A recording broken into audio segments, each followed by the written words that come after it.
Assalamualaikum warahmatullahi wabarakatuh.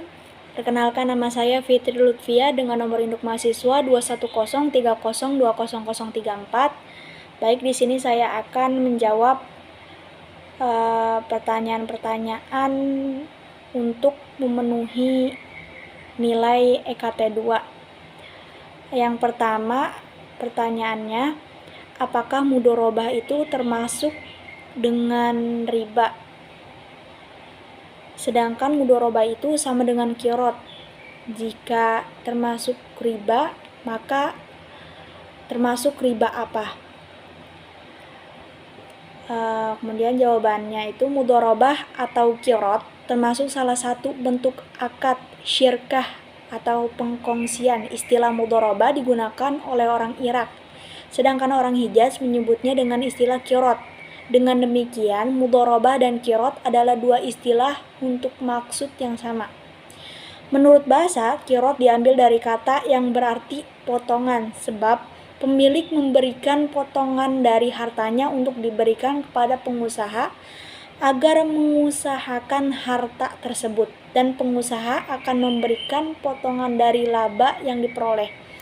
Bisa juga diambil dari kata mukorodoh yang berarti kesamaan, sebab pemilik modal dan pengusaha memiliki hak yang sama terhadap laba.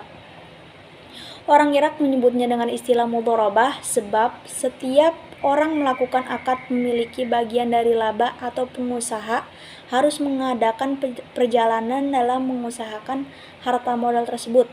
Perjalanan tersebut dinamakan menurut istilah syaro. Mudorobah berarti akad di antara dua pihak untuk bekerja sama dalam usaha perdagangan di mana salah satu pihak memberikan dana kepada pihak lain sebagai modal usaha, dan keuntungan dari usaha itu akan dibagi di antara mereka berdua sesuai perjanjian yang telah disepakati. Dasar hukum mudorobah sebagaimana firman Allah Subhanahu wa taala dalam surah Al-Baqarah ayat 198 yang berbunyi, laisa alaikum janahun ang tabtagu fadlam min rabbikum fa idza afattum min arafatin fadhkurullaha indal masy'aril haram wadhkuruhu kama hadakum wa in kuntum min qablihi laminadh-dhallin, yang artinya tidak ada dosa bagimu untuk mencari karunia atau rezeki hasil perniagaan dari Tuhanmu. Maka apabila kamu telah bertolak dari Arafat, berzikirlah kepada Allah di Masyaril Haram, dan berzikirlah dengan menyebut Allah sebagaimana yang ditunjukkannya kepadamu, dan sesungguhnya kamu sebelum itu benar-benar termasuk orang-orang yang sesat. Hukum mudorobah terbagi menjadi dua. Yang pertama ada mudorobah fasid. Mudorobah fasid yang memiliki modal menyerahkan syarat kepada pengusaha dalam membeli, memasarkan, atau mengambil barang, yang mempunyai modal mengharuskan pengusaha untuk bermusyawarah sampai-sampai pengusaha tidak bekerja kecuali atas izinnya, yang mempunyai modal memberikan isyarat kepada pengusaha agar mencampurkan harta modal tersebut dengan harta orang lain atau barang milik orang lain. Kemudian ada hukum mudorobah shahih. Yang tergolongan mudorobah shahih yaitu tanggung jawab pengusaha. Bila mana pengusaha berhutang, ia mempunyai atas hak laba secara bersama-sama dengan mempunyai modal. Jika mudorobah karena beberapa sebab yang menjadikannya rusak, pengusaha menjadi pedagang sehingga ia pun mempunyai hak untuk mendapat ongkos. Jika harta rusak tanpa sengaja, ia bertanggung jawab atas kerusakannya modal tersebut, dan andai mengalami kerugian hanya ditanggung oleh pengusaha. Baik, lanjut ke pertanyaan yang kedua, yaitu gadai itu sudah lumrah. Kemudian bolehkah menggunakan barang gadaian? Lalu siapa yang bertanggung jawab? Jika barang gadaian tidak hanya dipakai oleh penggadai, kemudian jika digunakan atau diambil manfaatnya dari barang tersebut, contohnya barang yang digadaikan itu disewakan. Yang pertama, menurut ulama yang membolehkan dan alasan dasarnya atau ilat. Ulama yang membolehkan pemanfaatan barang gadai ini juga dibagi dua. yaitu boleh melalui jalan jual beli dengan janji bahwa barang akan dibeli kembali oleh orang yang menjual atau pihak penghutang. Akad ini dinamakan akad cende. Para fuqaha menamai dengan istilah bai'ul uhdah atau transaksi jual beli dengan tempo. Kemudian boleh dengan syarat adanya izin atau diduga pasti diizinkan oleh pihak yang menggadaikan atau rohin. Untuk pendapat yang kedua ini berlaku syarat bahwa kebolehan pemanfaatan tersebut tidak diisyaratkan sebelumnya oleh penerima gadai atau al-murtahin saat terjadinya akad fi sulbi al-aqdi.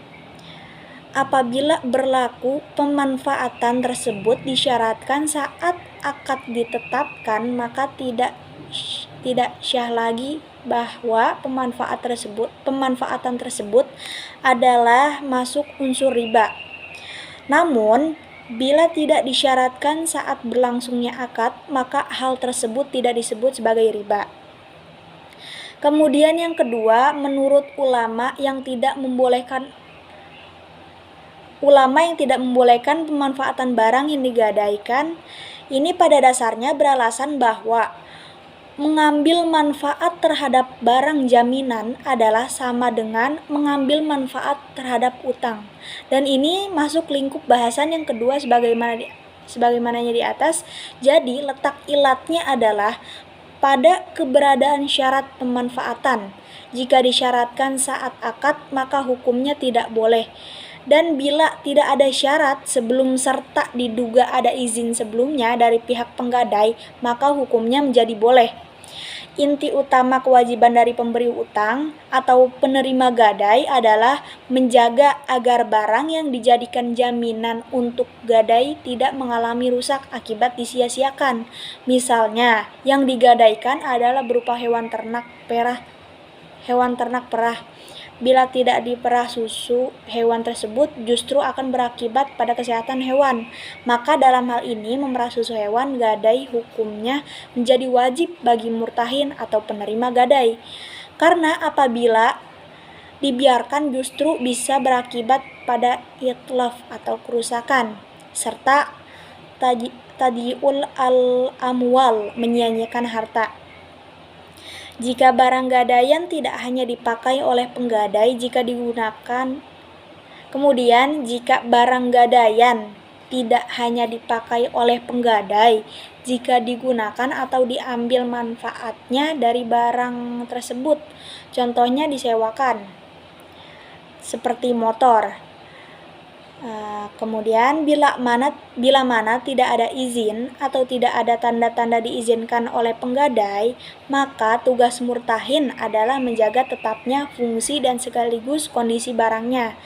Di saat pihak penerima gadai melakukan perawatan atau penjagaan fungsi dari barang yang digadaikan, maka ia berhak menerima upah atau ujrah atau perawatan.